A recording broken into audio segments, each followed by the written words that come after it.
Supposedly? Yeah, I think supposedly. Is it getting audio and video okay? Yeah, it's supposedly. Okay. All right. For anyone else that doesn't know what that means, this is gonna hopefully be put on YouTube later. So, if you have any questions or whatever, I mean, just keep them appropriate and relevant to the workshop. But, yeah, we're gonna try and put this out there for anyone that misses tonight.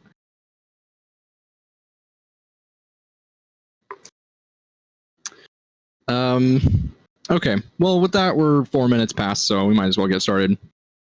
For anyone who, for some reason, doesn't know me, I'm Cameron, president of the club, and I'll be running tonight's workshop.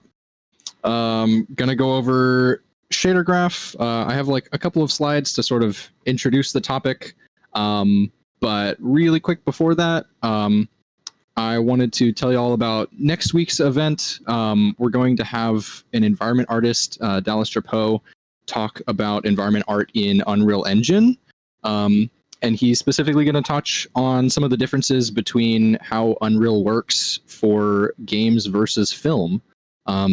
So if you're interested in hearing from like a really super talented industry dude, then definitely come out to that. I think it's going to be really interesting. And then additionally, we've got a new Game Jelly prompt for the next 2 weeks. This prompt is on new loot. So essentially, you get to add a new ability, weapon, or spell to the game of your choice. So use the existing lore, existing art style, existing mechanics of any game you want, and try and just add some brand new item to it, put your own spin on it. You can check in the Jelly FAQ for a full rundown of that theme. So no matter what your discipline is, no matter what your skill set is for game dev, you can definitely participate. And that's that. That's all I got for announcements. It's shader time. So I want to kind of just gauge the room a little bit. How many of y'all like actually have a sense of what shaders are? I've been like huge into Unity shader stuff for the past few months, so I'm looking forward to this. Oh, sick. Okay. Anyone else? I pretty much just thought it was that second bullet point, pretty much. Yeah. Okay. Yeah. I mean, so I'm gonna try and make this like as accessible as I can to absolute beginners while still being, helpful and maybe insightful, even if you do know some about shaders. But yeah, so essentially shaders define how objects and materials are going to be rendered in Unity. And shaders will affect how light interacts with objects. They can also like displace an object's vertexes if you want, and like actually change the shape of your object.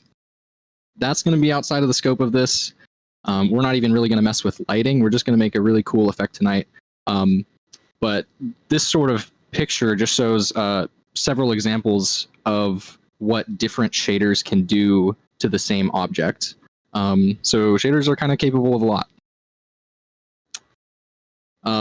More examples. Here in the top right corner, this is like your normal, lit shader. This is kind of like default for Unity and a lot of other like 3D programs out there. So the top right kind of defines how light is interacting with this object. You have some soft shadows. The toon shader just to the left of that is going to have harsher shadows and look more hand-drawn. But you can even have like really wild stylized effects. I found a really cool watercolor shader. And then this one in the bottom here kind of, instead of doing normal shadows, it puts everything into dots, or I think the pink ball is hearts for that make up its shadows. So you can get lots of really, really cool effects. What we're going to make tonight is this sort of magical orb. I got a GIF of this directly off of noclip.website. You can actually like fly around in this like Mario Galaxy level. So I thought this shader, this material would be relatively easy for kind of beginners to learn and get into. So all I did is I've made a brand new Unity scene with URP. I'm using Unity 2020 with URP, and I haven't done anything to the scene. This is like completely stock. So everything I'm going to do tonight should be really accessible for y'all. If you're trying to follow along, hopefully you are at least to this point. I'm going to try and go relatively slow if anyone needs to like catch up or anything. But yeah, so first thing that I want to do is right click and create a new folder just for shaders. We already have a materials folder, which will be important later. But yeah, so we're going to create a new shaders folder. So right now we can come into our folder and right click and go create shader. And we're going to create an unlit graph. And we can just name it shader demo. And we can double click the graph to open it up. And this is what we got here. I'm actually going to shrink down the main preview. But yeah, so we're going to be working with an unlit shader, which means that our final product will not be affected by any light in the scene. There is no light or shadow area. If you were to create like a PBR or physically based rendering shader, then it would be able to take in lighting information. I can actually make a PBR master node.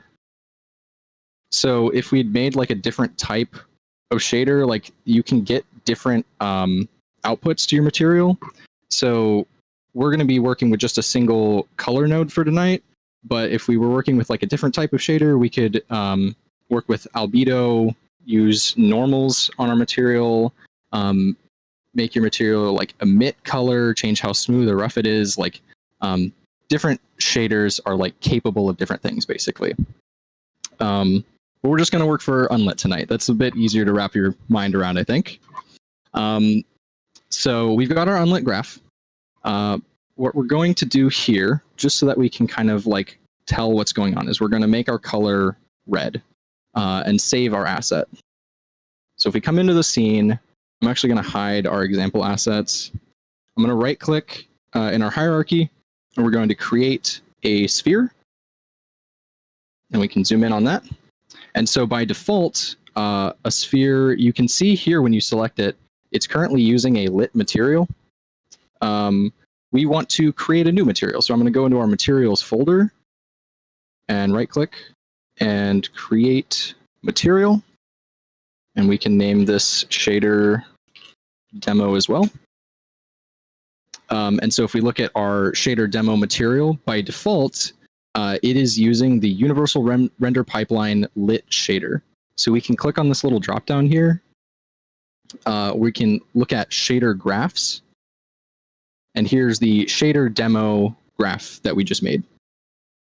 Okay, so now we have this red material, and we can drag it and drop it onto our sphere. And now we have something that is completely red and no longer affected by light. You can see the shadows that were on it completely went away. So hopefully that's pretty straightforward. But now we can start making something that actually looks a bit more like this. So we go back into our shader graph. I'm going to enlarge this. We can start working with some nodes to kind of get the final look that we want. So I'm going to start with this sort of outer glow of this sphere. So in order to get this effect, you can hit spacebar in order to add a node. And we're going to look for the Fresnel node. So the Fresnel node is a little bit complicated, so just kind of bear with me. Like there's all sorts of math that Unity does under the hood to get this effect to work. But you don't need to know everything. So the Fresnel node essentially kind of defines how light reflects off of an object. So if you're looking at a sphere, you're going to see like a lot more light reflecting off towards the edges. But if you're looking at more of like an irregular object, I think this yellow dude right here also has Fresnel applied over his body. So you can see how kind of edges of your objects glow a little bit more. So that's all that's going to be happening here when we add this Fresnel. So we can also drag out a node here and create a multiply node. And we're going to multiply this, drag out another node, and look for a color node. And you can click on the color and select any color you want. I guess for demo purposes for now, we can just use red.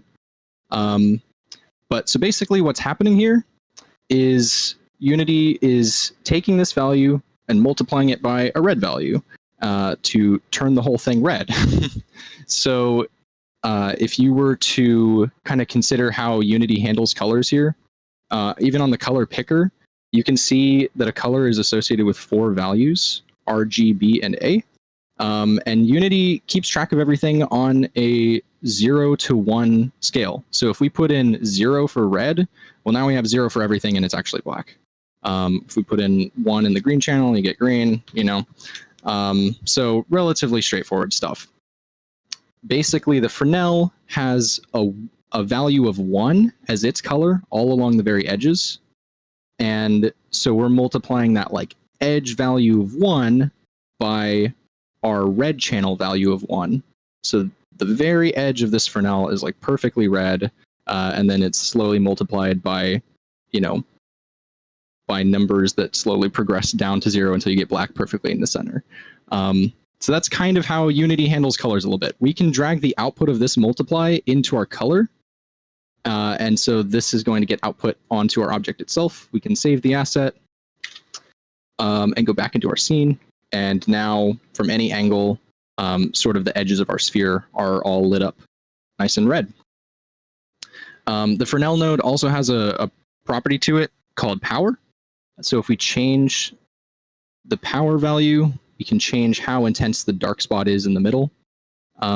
So this is actually going to be valuable to us in our effect.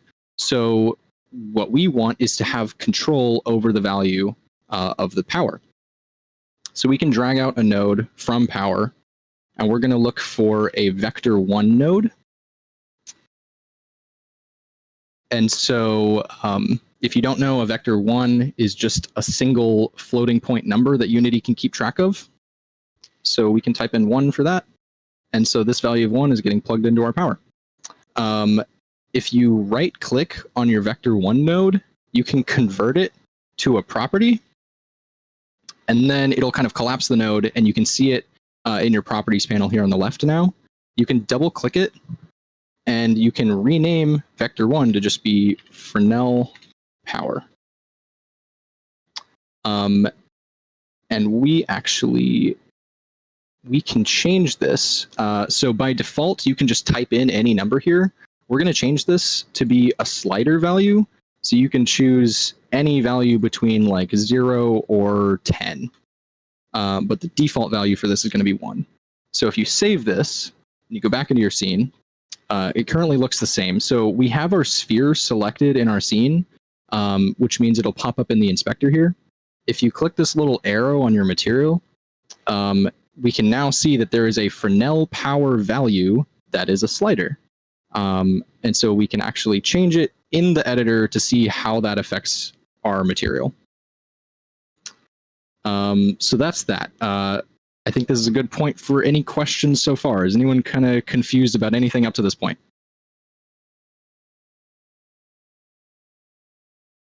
Can you quickly show again creating a material with shader and then putting it on? I know you showed that briefly, but yeah, I was actually going to do that again later in the presentation, but I can do it really quick. So I had some Unity problems, so I'm trying to follow along, and I got left behind. So assuming you have an object that needs, a new material, so let's say we'll make a capsule here. We are going to go to our materials. We can right-click, create material, and this can be a material called special request because Andrew has a. Okay, and so here we can change the shader. If we have the material selected and it's in our inspector, we can click this little drop down to change the shader that's applied to this material. And so we specifically are making shader graphs. So anything that we make is going to come up under shader graphs here. And again, we can do shader demo. So now we have a second material that uses the same shader. So we can actually apply this here. And this can have its own Fresnel power. So each unique material, even if it uses the same shader, will have its own set of parameters if you've exposed them to the editor. This can actually be a little bit clearer here. If you right-click your color node in the shader, you can convert this to a property as well. We might want to rename this. This is specifically going to be our Fresnel color. And then you can save your shader, go back to your scene, and actually each of these now can have their own Fresnel colors because this property is now exposed to the editor. So again, same shader, two different materials. You can have multiple sets of properties for each of them. Can you show how you expose the color? Wait. Yeah. My stream cut out for a second. How do you make it so two distinct materials can have the same shader? So when you make a material here, you'll see this drop down at the very top of your material. All you have to do is select your material and see it in the inspector, and then it'll have this drop down here, and it tells you what shader is being used for this material. So I'm making sure that this material is using my shader demo shader. That's the name of my shader here. And so this material, the red one, is also using the shader demo shader. But because I have two materials, they can each have their own instanced set of properties. So one material is going to be associated with red, and one material is going to be associated with blue, even though they're the same shader. I see. Thank you. Yeah. Okay. And then there was another question of how to expose a property to the editor. Is that right? I believe that was the question. Okay. So I can actually just delete this here. So I've removed the property that I had. If you have a node that you want to convert to a property, all you have to do is right click it. And then there will be a little convert to menu. And then you just want to say that you're converting this node in particular to a property. And now it will show up in your properties panel in your shader graph. You can double click it to rename it. And I'm going to name it Fresnel color. And so now if I save my shader after I've made that property, then the property Fresnel color will show up in my inspector when I look at the material. Does that help? Yeah, thank you. Okay. Yeah, no problem. So I'm going to go ahead and hide this capsule again. But so basically what we want to do now is, again, the goal that we're looking to do for this workshop is to make this Mario Galaxy orb. So we need to start generating all of the kind of random noise that is present in the center of the sphere. Okay. So what we want to do is go back to Unity, and Shader Graph has a really cool thing. Again, I'm going to hit spacebar to create a new node, and Shader Graph has something called simple noise. So that is the node that we're going to be using. And this is really just a noise generator that gets a bunch of white noise. This scale here just changes how close or far the noise looks to you. So we're actually going to use a value more I think 190 is what I wanted. So relatively noisy. Okay. And what we're actually going to do here is we can just directly add this, create an add node. We can add it to the Fresnel. So again, because Unity handles colors on a 0 to 1 scale, what's happening here is you have a value of 1 for red on your Fresnel, and you are just adding that value to anywhere that's like black on your simple noise. So around kind of the edges here where you would have had dark spots, you now have like bright red along the outside of your sphere. And this can now be dragged into the color final output of your node. And so now our sphere has been updated to have noise everywhere. You can still change your Fresnel power and kind of see how that changes things. You can still change your Fresnel color and see how that updates things. And in fact, we can just drag simple noise directly into color and save that so that now we can kind of like more easily see this one section of the shader that we're working on in particular. So now what we want to do is make sure that our noise in the middle of the sphere can actually be kind of moving, it looks more like mystical and kind of watery and such. And we also want it to look more like some of these lines in here are a bit harsher. This is like really, really soft and fuzzy for our noise, but we want some harsher, distinct lines between light and dark areas. So we can actually tackle that part really quick. So we're going to drag out from simple noise. We're going to create something called a smooth step node. And smooth step, like the Fresnel, also has like a decent bit of math that Unity is doing under the hood. But essentially how you can think of smooth step is whatever you're bringing in as input, anything that has a value below edge 1 is going to be cut off to black. And anything above your edge 2 value is going to be go straight to white. Okay? So right now we have our simple noise that is going from black to white. And because of how Unity handles colors, different parts of this image are going from 0 to 1. Okay? So because the smooth step currently has edges of 0 to 1, you're not really going to see much difference. But if we put this at 0.5, essentially how to interpret this is anything darker than like mid-gray gets cut to black. And so we're only really seeing like details in the lighter colors here. And kind of vice versa, if we bring this back to 0 and we put this one at 0.5, anything brighter than mid-gray is just going to be white. So that's kind of hopefully how you can interpret smooth step a little bit. Anything between these two edges is for the most part going to look the same as what you were inputting. So for the purposes of this tutorial, we probably want smooth step edges that are closer to like 0.25 and 0.7. So we can see kind of some harsher color differences between light and dark areas. And we can drag this directly into the output of our shader. We can save that, and we can see how that kind of affected things on our sphere.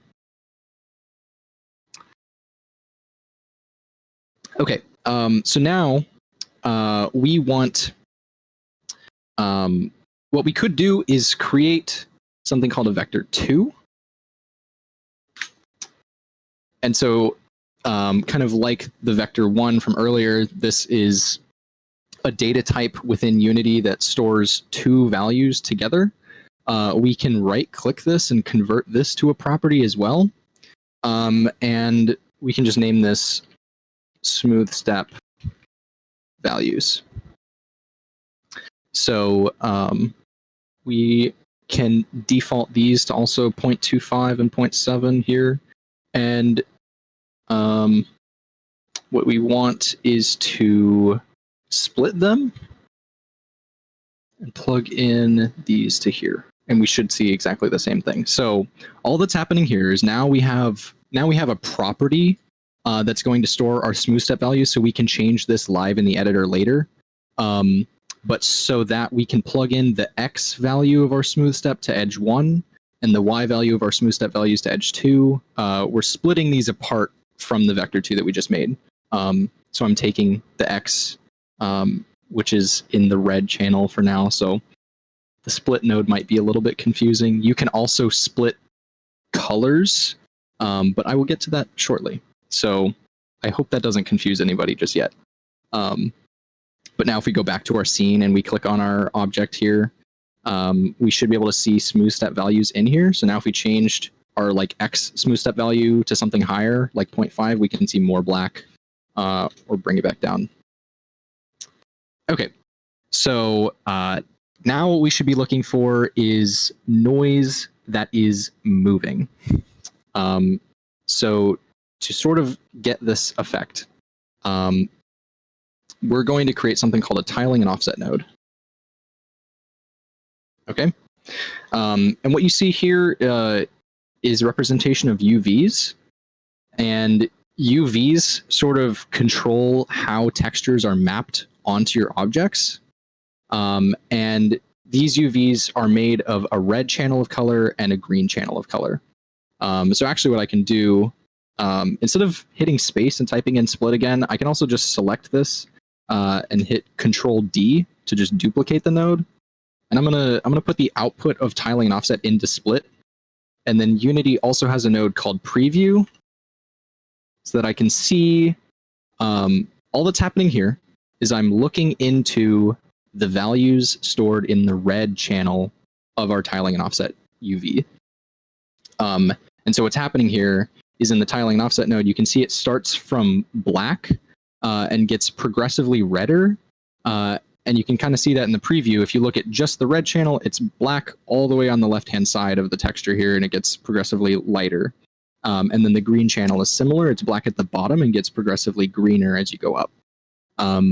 So this all kind of like determines how textures are sampled and how they'll be mapped onto your objects for later. But yeah, so what we're going to need now is we're going to mess with the offset of our tiling and offset node so that we can have UVs that are panning over time. So if you kind of like adjust this X value here, actually it'd be better if I can put it in the preview as well. If you adjust the X value, you can see that our values are getting shifted left and right as I move this back and forth. And the green as well, if I change the Y value, you can shift your values up and down. So in order to have that done for us automatically, I'm going to create a time node. And this is going to sample the current time within your Unity scene. And we're also going to create another vector 1 and multiply these two together. And so our vector 1 is just some sort of multiplier value to change the time value that you're reading in. So we can start with something more like 0.2 and multiply this and put this into our offset. We don't need to split or preview nodes anymore. If we plug in our tiling and offset UVs into our simple noise UVs, we can now see exactly what's happening. So now our noise is being panned in the X and Y directions over time. So I'll make this bigger for a second here. So if we change this multiplier value to something higher, we can pan it faster. And if we change it to something even lower, we can pan it slower.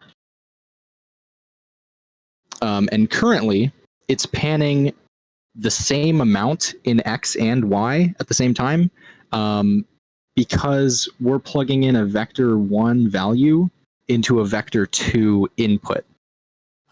So if we delete this node connection here, you can see there were like distinct values for X and Y that you can control.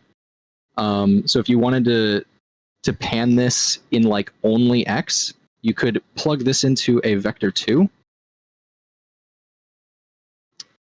just in the X value and leave a value of 0 for Y. And then as it's panning, you can change this to a more visible amount here. We can pan it only in the X and leave our Y value of 0 and plug that in here. And so you can see how that's affecting, even later output here. We can save this and actually go back to our scene and see that now our object is panning to the side.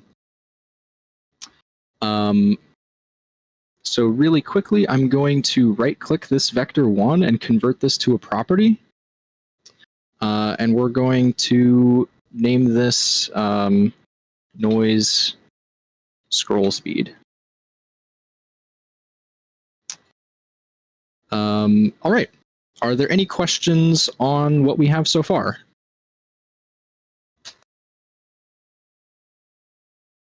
Are we feeling pretty good? We can. The next step is going to be to sort of distort the noise a little bit and make it look even more watery. No questions? All right. So what we want to do now is add a bit of random variation into how our noise is being sampled. Okay. So what we can do here is actually make a second simple noise node.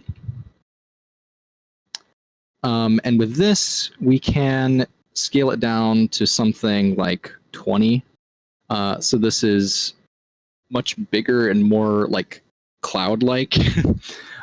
So we don't have a lot of like super fine detail in the noise here. Okay. And what we can do is make another tiling and offset node. I'm going to duplicate this one. And we can plug this into our UVs for this. And actually, we can plug in our noise scroll speed directly into the offset of this node as well. Or actually, the multiply of this in time.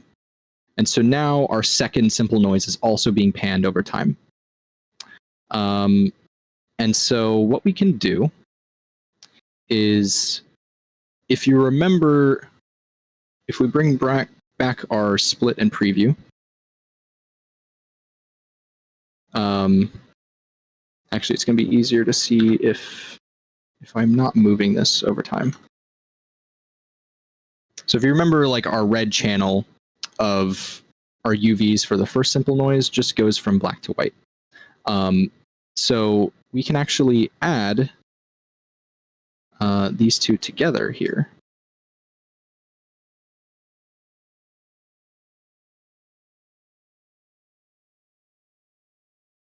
And so you can kind of see how that's impacting things a little bit. I can stop panning this one too. And we can preview how this looks. So it's still going from black to white, but there's now kind of like some distortion here. You have some like darker splotches in how the UVs are going to look. So if we delete our preview here and we plug this into our UVs, now you can see that our main simple noise for the shader is getting some distortion in how it's sampled. Okay, and especially if that distortion is being panned over time, you can kind of see how we're getting some crazier values in here, and we can even pan this over time as well. And so you should see like much more flowy, sort of wild shapes moving around in here. We can save this. We can go back in our scene, kind of see how that's affecting things. So for my taste, I think this is still like somewhat regularly repeating distortion shapes. So if you wanted even more distortion, you could add a third simple noise. So we can actually do that really quick. I'm going to like clean up how our nodes look slightly.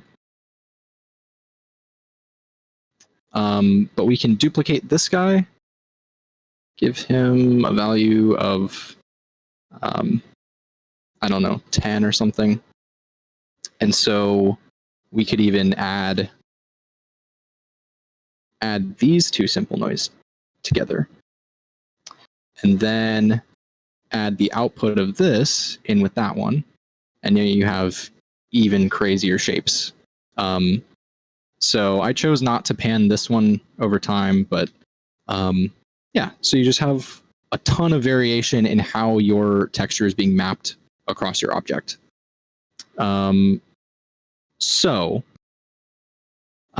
I think what I want to do here is we're seeing some particularly bright areas, and that's because some parts of this simple noise have a value of white or 1, and some value of this has a value of white or 1. So when you get two ones added together, that's actually brighter than white. And so what we want to do is kind of bring those values back into a visible color range that like Unity can actually represent.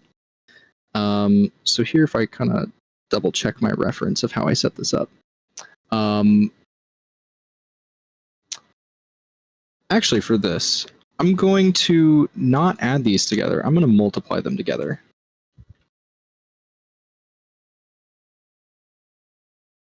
And that sort of gets rid of our problem here. The whitest areas of 1 and the whitest areas of 1 from each of these are being multiplied together, and anything times 1 is still 1. And the darkest areas of black, 0, are being multiplied with 0 here, and anything times 0 is 0. So the output of both of these is within a color range that Unity can like properly represent. So this can be added to our tiling and offset as well. And again, so now this is going to be on a 0 to 1 scale, and this one's already on a 0 to 1 scale. So sometimes an add gives you the style that you want. A second ago, I changed an add to a multiply and got like sort of a different look. But sometimes you need your add. So if we're trying to keep things into a range that Unity can like properly represent, we can take this, and Unity has something called a remap node. And so we're using this as input, and we're basically going to say that because this node is on a scale from 0 to 1, and this node is on a scale from 0 to 1, when we add them together, we're having output that's actually on a scale from 0 to 2. And so we want to change the scale that this is on so that Unity can properly represent it. So if we change this back to a scale from 0 to 1, for example, you see that all of this yellow is actually looking a whole lot more orange after we remap it. So in other words, to kind of like explain what's happening here, is the very brightest values of 2 are being pushed down to be a value of 1. And say you have a value of 1 in here, this is now being remapped to a value of 0.5. So 1 is halfway between 0 and 2, but it's being pushed down to 0.5 because that's halfway between 0 and 1, which is your output. So for our purposes, what we also want to do is sort of have control over the darker values here. So we're going to create a vector 1 and plug it into a vector 2x. And plug this into our output of the remap. So we can change this to, let's say, probably not 1, probably like a 5 here. We can convert this to a property. Bear with me for just a second.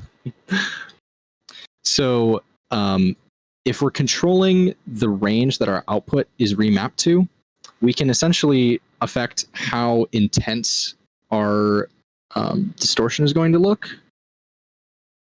So we can rename this to be distortion intensity and plug this into our simple noise instead. So if we change the default value of our distortion intensity to something like 0, that's actually why I'm having an issue. The vector 2y should be 1. Basically, our x value in this is the lower bound this is defining our darkest colors, and the Y is the upper bound defining our brightest colors. So if our default value of 0, we're still mapping from 0 to 2 to 0 to 1. But we want control over the darker areas, so we could remap from 0 to 2 to 0.2 to 1 or something. And to sort of visualize exactly what that's doing, you can see we're having some like very wild and crazy shapes in our distortion here. If we change our distortion intensity, you can actually have like less prominent distortion. If you change it to a lower value, you're going to have very prominent distortion. 0.5 is going to give you something sort of in between. So yeah, remapping your values to a different range is pretty valuable. And I can sort of like move some of these off to the side, give myself more room for these nodes. And let's see, let me just make sure that I'm following my own tutorial correctly. I think we're going to use a distortion intensity value of like 0.45. I decided was a good one. But yeah, are there any questions so far on what we have? I think this might be a good point to stop and answer any questions. No, you're great, Professor Meyer. Thanks, Cher. Anyone else? Nothing from me, no. Okay, cool. Well then, as you can tell, I mean, from the final product that we're going for, we're really getting close at this point. Again, we've actually already done our Fresnel here, and we had added them earlier. So if we add the output of the smooth step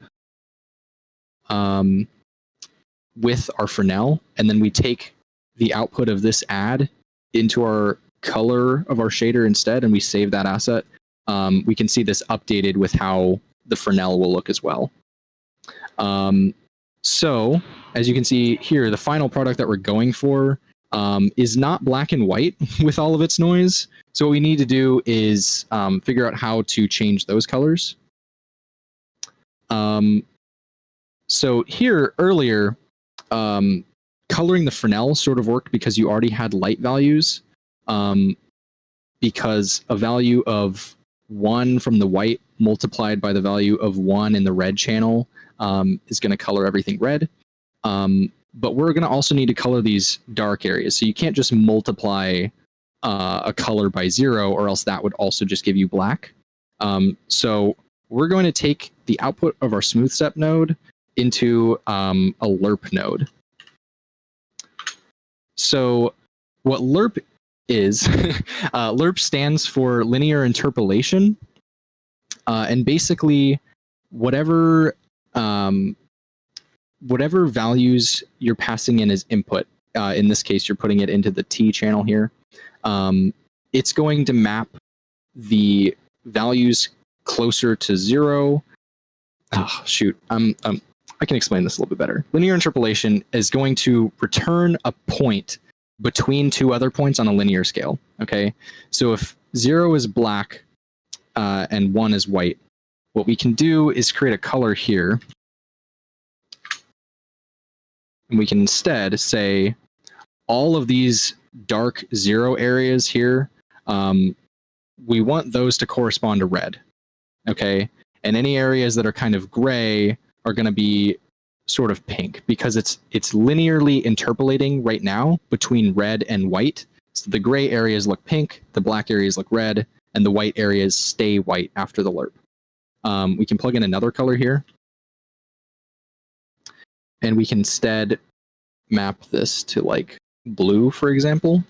So now the black dark areas are being mapped to red, the white bright areas are being mapped to blue, and this is the output of our lerp. So for our purposes, we're trying to go for this Mario Galaxy effect, so we're going to want blue and green values in here. So we can take our best guesstimate at like the Mario Galaxy blue and best guesstimate at the Mario Galaxy green. And yeah, so that's pretty much what we got here. We can actually right click, convert both of these to properties. And I can rename them like noise color 1 and noise color 2. So we can plug the output of this lerp into the add here, and we can see how it's still being added with this Fresnel. We can save this and come back in here and see how that looks on our actual sphere. We can also change Fresnel to be closer to what we want it. And now that we've exposed the noise colors to our editor, we can like dynamically change them on the orb. So I think the Mario Galaxy one was kind of looked more like it was glowing a little bit. So if you want to sort of get a glowing effect in Unity, you can change the type of color properties that Unity is keeping track of here.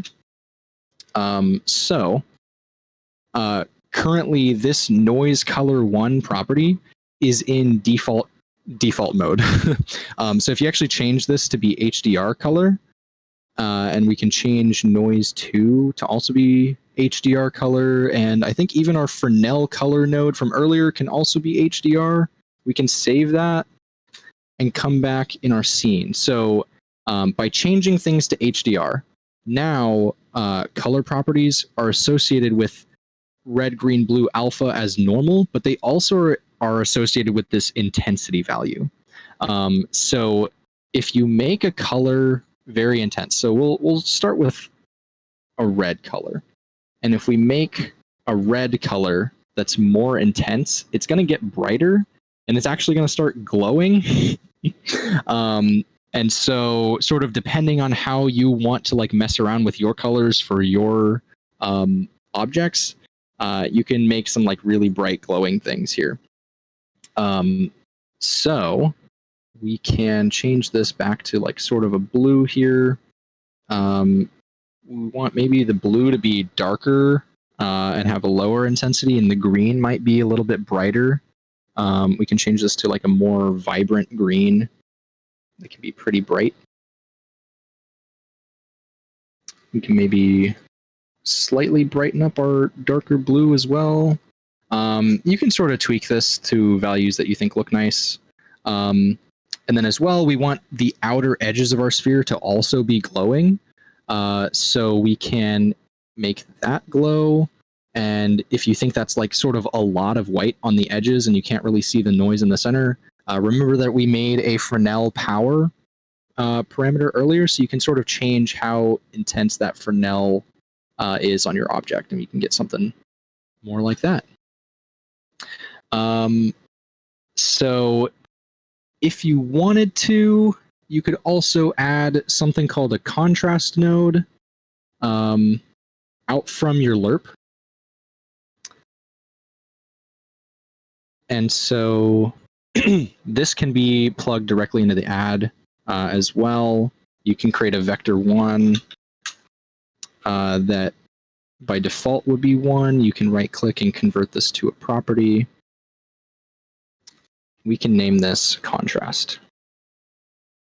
And so now you can save that. And if we're working with contrast, you can change how intense the color difference is between your two noise colors. So if we like bump the contrast way up, you're going to see some like clear distinction between the blue and the green that you chose. Or if we bring the contrast down, everything's going to like start to approach gray and look like one muddy color. So sort of like depending on what sort of effect you're going for, you might want to increase or decrease your contrast. And that's pretty much it. If you wanted to like mess around with some of these properties we've made, like you could change exactly how your noise looks on your object.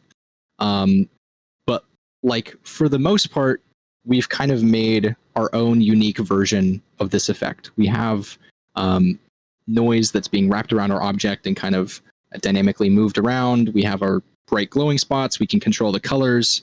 We can do lots of stuff. So there is still a little bit more to this tutorial. I can show you further applications of shaders, but for what we have so far, are there any questions on how we got here? Did anyone get lost along the way or want me to go back over anything?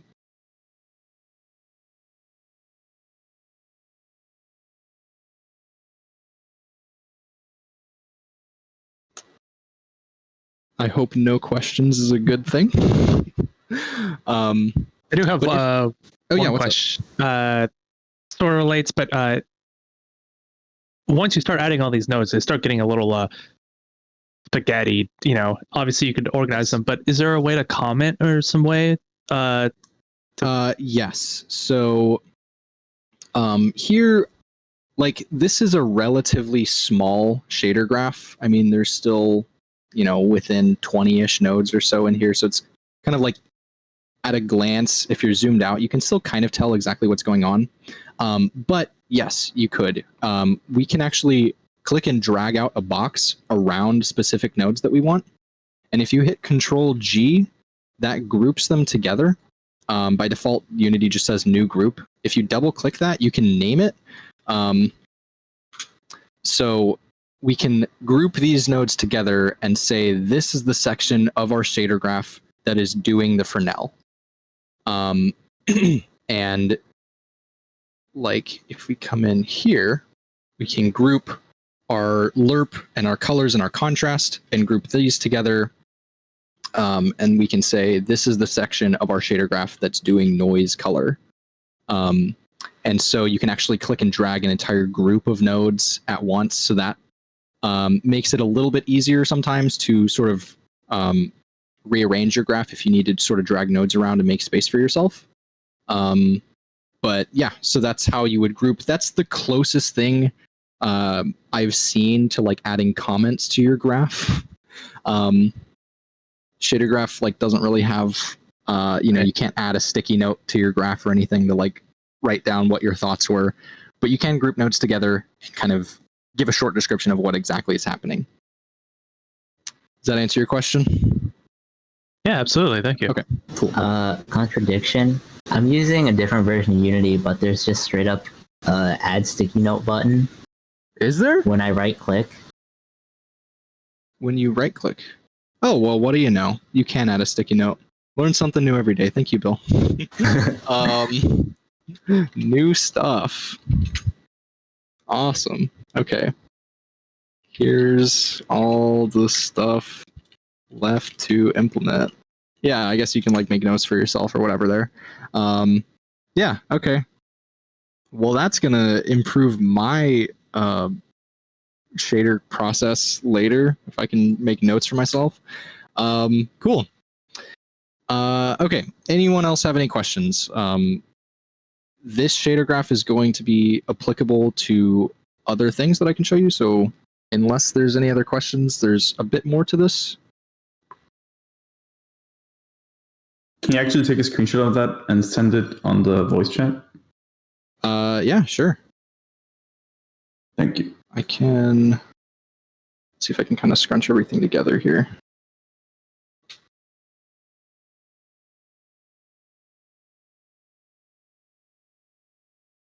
Oh, whoops.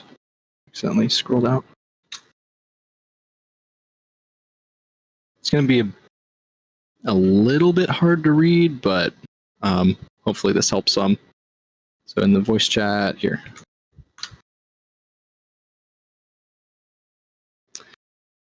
Okay, anyone else?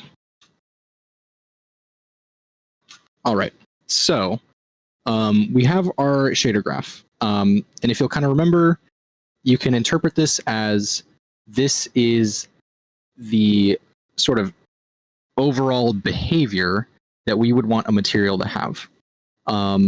So sort of from earlier, when we made this second material for Andrew, we now have two different materials that are using the same shader. I can quickly make another material to show you that process one more time. So in our materials folder, if we right click and go to create material, we can name it whatever we want. We can click on our shader here and say that we want to use a shader graph that we've made, and we're going to use our shader demo shader. And so now on this brand new material, we have our own instanced set of values in here. So if we make a new plane for our scene, we can sort of drag this out over here. We can drag this material onto our plane. Okay. We can click here, look through our values, and we can see that sort of the shader that we've made is pretty smooth and flowing. And it reminds me a lot of water. So if we wanted to just make a water material using the shader that we already have, right now, if you look at our plane from a harsh angle, it's going to look very red. That is coming from this red Fresnel color that we have. So if you want it to be treated as though there's no Fresnel at all, you can make the Fresnel be black. And then your Fresnel goes away. So if we want colors that look more like water, we can choose something that's like a bit darker, a bit more muted. You can choose kind of blues that look a little bit better together. You could change up your contrast a little bit if you wanted. But overall, like, you could repurpose this shader to be water if you wanted it to. We could even change our smooth set values. So these could be like highlights in your water, or you could have everything sort of blend together a little bit. But you can have like flowing water for your game. You could like expand out this plane to be like as big as you needed for your water. So if you had a lot of water, you might think that like the shapes that this is making are like really, really large. And oh, actually, I guess I never made a property for that. In our shader here, if you, where was it? This was our like main simple noise value here. You can actually drag out a vector1 from this. It was 190 by default. You can right click and make this a property. I'll make this a little bit bigger here. We can rename this property to be noise scale. And then save that. And if you look back in your scene here, you can control how big your noise is. So you can make it really, really small scale, so it looks like very cloudy. This will be easier to see if I choose like a higher contrast color here. So this is going to look very, very cloudy at a small scale. But if you drag your scale all the way up, you're going to have some very, very detailed noise. So we can change that maybe for water. Maybe we want something more like this. And bam. So we have water. So we can duplicate this shape. I just did Control D and I dragged out another one. And we can right click and create material, and we'll call this one lava.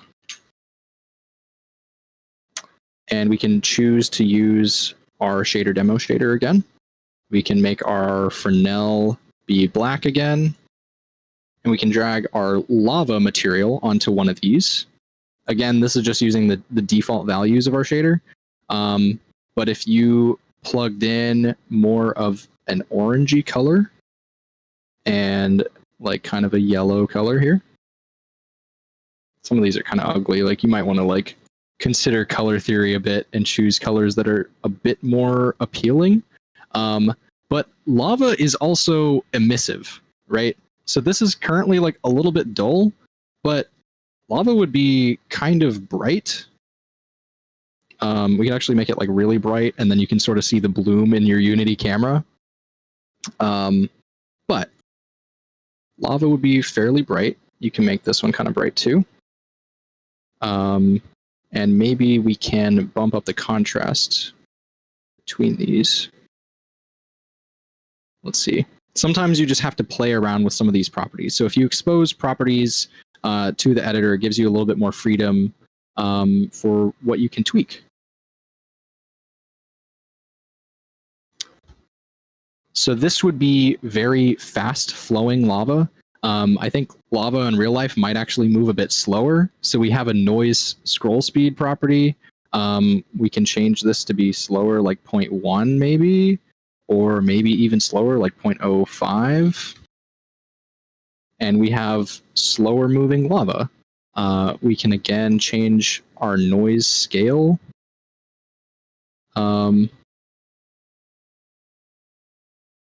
And I think that looks pretty decent. So overall, you can see that we've only made one shader, but if you make multiple materials that all use the same shader, then you can mess around with properties that you've exposed to the editor and really create like some vastly different effects.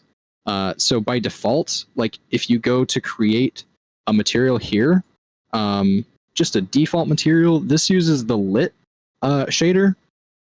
If we, maybe not on a plane, if we had like 3D object, like a capsule, and we put this brand new material on it, you can see that like lit materials have light and shadow.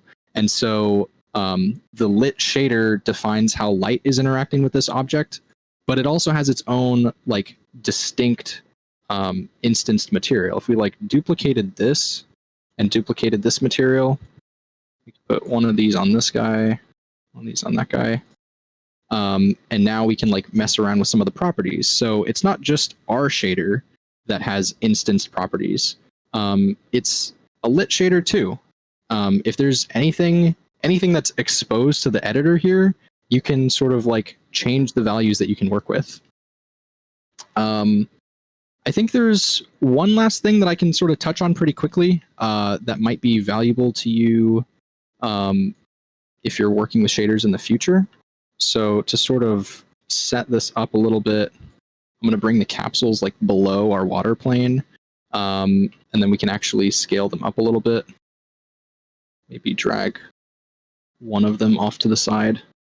So you can sort of... so currently our water is completely opaque. So if we go back into our shader here, I'm going to full screen our shader graph and make this a little bit smaller. We have a value here for alpha, or in other words, transparency. So if you wanted transparent water, you could have that. So say, for example, say like for our effect, we always wanted to see the Fresnel, but maybe some of the noise inside of it could be semi-transparent.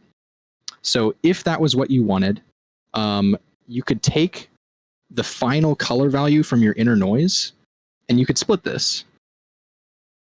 And this, the colors within here are going to have red, green, blue, and alpha channels. So you just want the alpha from your color plugged into the alpha output of your unlit master node and save your asset. So if you come back in here and you look at your water property, currently, let's see. I think I need to change this to like a 0.5. Would that make it easier to see? Or did I even save this? Aha, okay, there we go. Or maybe I've screwed everything up completely. Bear with me for 1 second.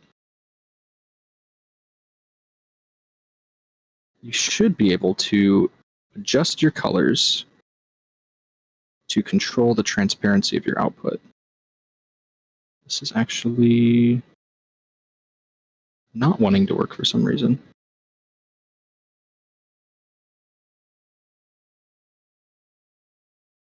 You can change the color of it, right?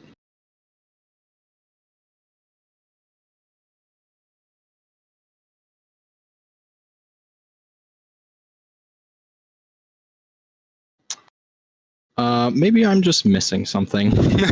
This was definitely like a part of the workshop I'm doing on the fly. You should be able to access, let's see, can we pull this here? Preview. This looks completely dark, but if we adjusted the alpha from here,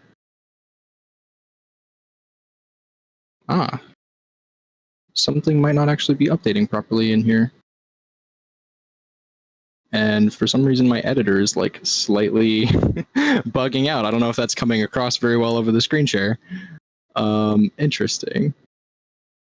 Okay, well, I have an alternate plan. So I can close out of this.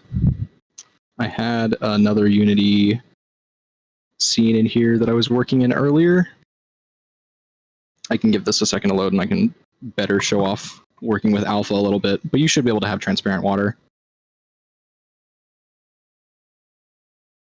So here was a different scene that I had for myself. I believe that's not it. And I made lava earlier, and I had water earlier.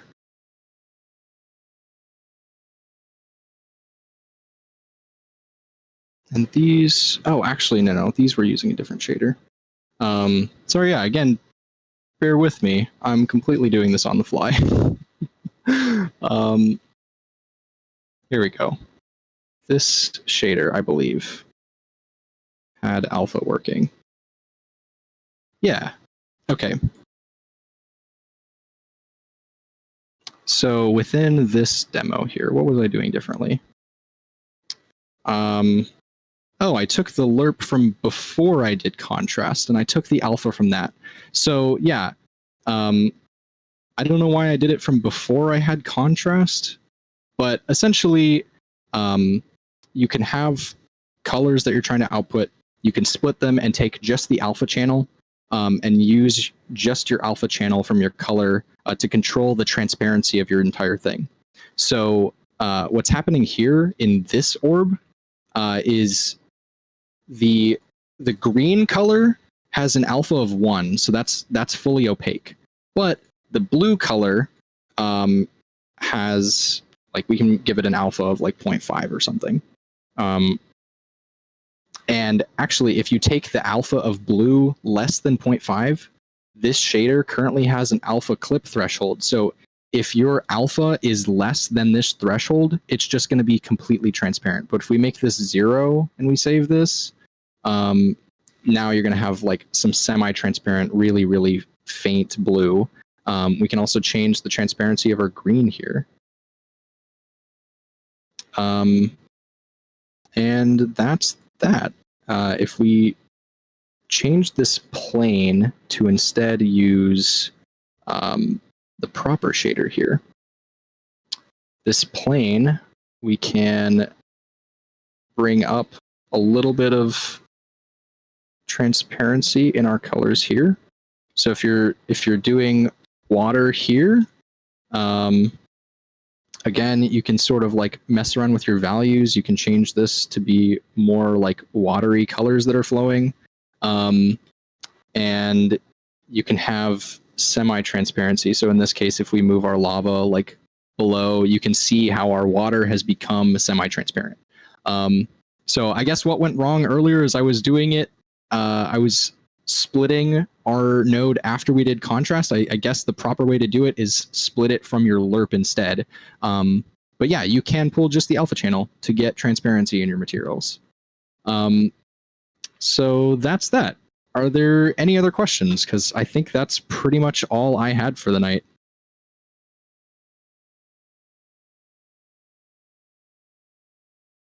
Yeah, so I have one. Yeah, what's up? So on the sphere, I can see hard lines where like the noise is breaking. I guess is the best way to describe it. Like there's a hard line where the noise isn't like, even. So And it's particularly noticeable on the top of the sphere. yeah, that is a really good point here. So let me scale this up, and I can make our object fully opaque again. So where is it? It's right here. It's easier to notice if I have the sphere not selected. There is a seam in your sphere, and it's definitely noticeable here at the top that your noise isn't perfect all the way around the sphere. And so that is because of the UVs associated with the Unity sphere. So earlier I mentioned that your UVs kind of determine how a material wraps around your object. And so kind of when you're using 3D spheres, you have to choose how to wrap things around, and you're going to have a seam.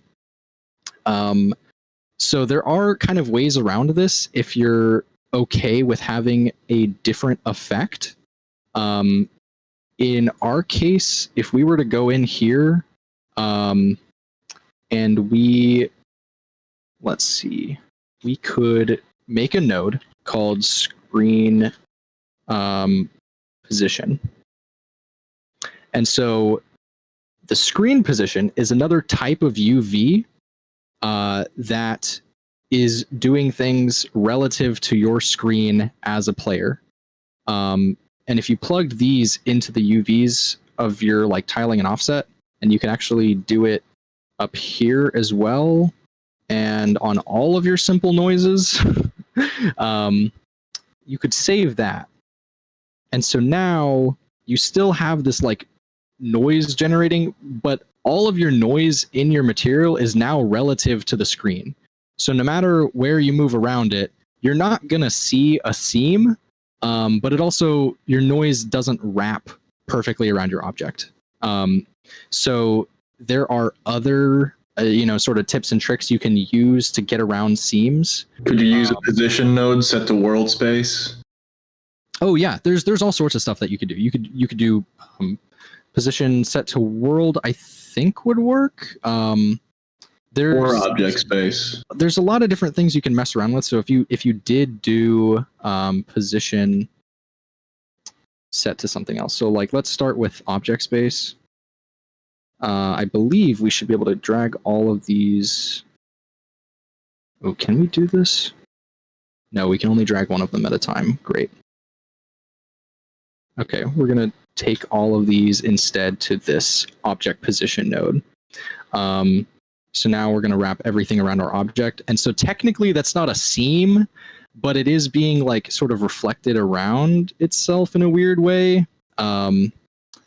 You could try, whoops, this one. If we did world space, you might get a different output. So there's all sorts of things that you can sort of experiment with to control how things are wrapped around your object. This one might change. So even if we rotate our sphere, if we're mapping our noise relative to world position, like the noise won't rotate if we rotate our sphere. So there's all sorts of like different effects you can get. Triplanar mapping is like another way to get around with that. There is like a triplanar node here. But that's definitely like outside the scope of this workshop. But yes, there are different ways that you can wrap around your material. This is not unique to our situation though. Again, we were trying to recreate this effect. And if you actually look, this is, really Mario Galaxy here. If you fly like through this, you're going to see the actual Mario Galaxy sphere maps its noise around the sphere in this way. And so especially if you look at the very top of the sphere, you can definitely see where, I guess this is kind of a seam, kind of not. Mario Galaxy doesn't happen to have seams around the side, but it definitely does have like a lot of concentrated noise in the poles. And this was like a commercially released game, and they got around it by putting a giant object to cover up the top and putting a giant object to cover up the bottom. And so Mario will never see this portion of the object. So there are kind of like creative ways as a game dev to determine how you want to wrap things, or if you just want to kind of hide it entirely. Does that answer your question? Yeah, thank you. Okay. Yeah, no problem. Anyone else? Anything else you're curious about? Actually, do you know how they would get UVs like that, where they have poles instead of seams? Do you know how they would have achieved this? Off the top of my head, no. There's, I would have to, I think, re-download it from Git. If you're really curious about it, I'm totally happy to talk to you about this separately later. But I did do a project before. I can like pull up my personal portfolio really quick. I made a bowling game here, and the bowling balls in this game. Also, I don't know if you can kind of tell from just the screen share. Yeah, I can see. They had moving noise, pretty similar to what we did tonight. And I know that when I did this project, I got rid of seams, but I would definitely have to re-download this project and try and pull that up, and I can send you the nodes that I used for that. But that was something that worked for this project because the specific method that I used to get rid of seams happened to look how I wanted it. But sometimes, like in here, this is a specific method you can use to get rid of seams, but it's not quite what I was looking for the effect. So I personally wouldn't recommend using a position node for this specific effect. But using one node or a combination of position nodes or something, like, you might be able to get an effect that looks good to you. So shaders definitely require a little bit of experimenting sometime. But yeah, it is like theoretically possible. But I don't know exactly how Nintendo accomplished it. All right, thank you. Mm-hmm. Anyone else have any other questions?